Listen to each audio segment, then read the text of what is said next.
Have you ever been asked to do something so extraordinary that it made no sense to anyone around you? What would you do if you were the only person chosen to save the world? This is the story of Noah, the man who faced ridicule but trusted God and saved humanity. Thousands of years ago, the earth was filled with violence and corruption. Humanity had turned away from God, filling their lives with greed, hatred, and sin.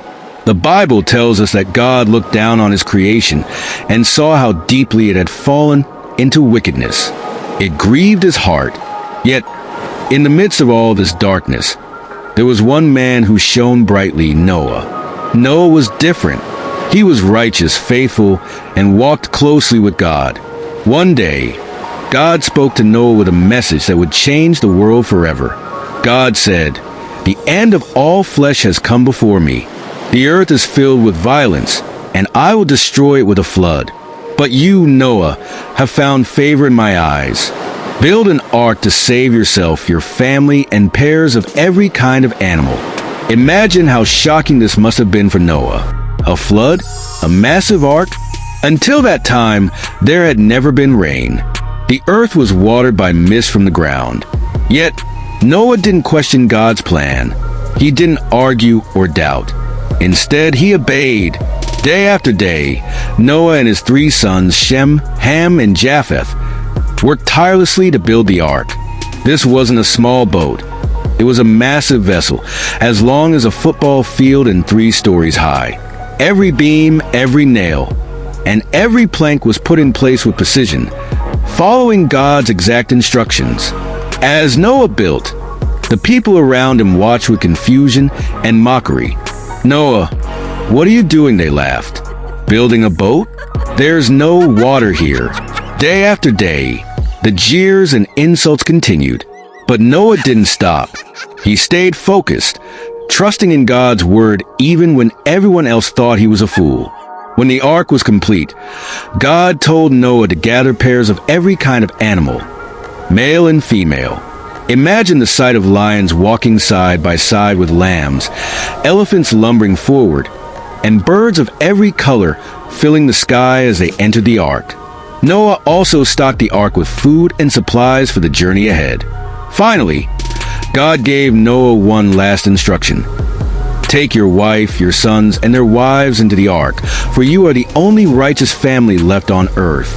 When they were safely inside, something incredible happened. The massive door of the ark was shut, not by Noah's hands, but by God himself. It was a sign that the time of judgment had come. The rain began to fall. At first, it was a gentle drizzle, but soon it turned into a torrential downpour.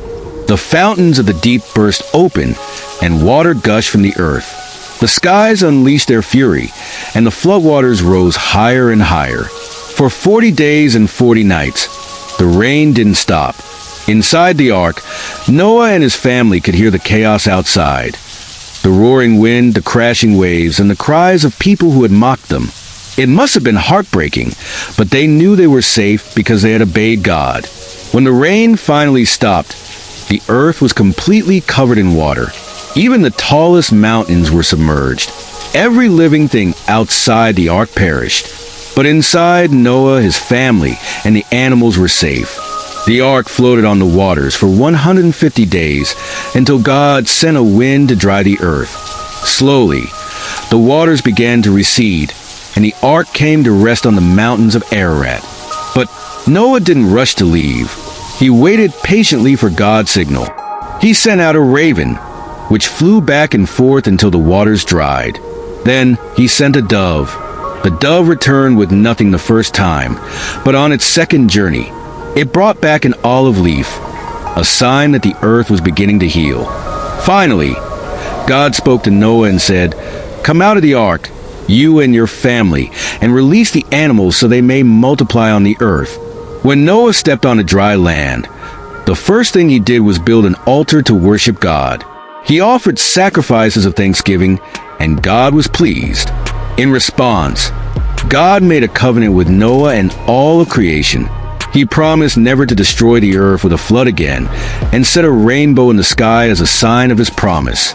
The rainbow became a symbol of God's mercy, faithfulness, and love. Noah's story is one of extraordinary faith and obedience. He trusted God's plan even when it didn't make sense, even when the world mocked him.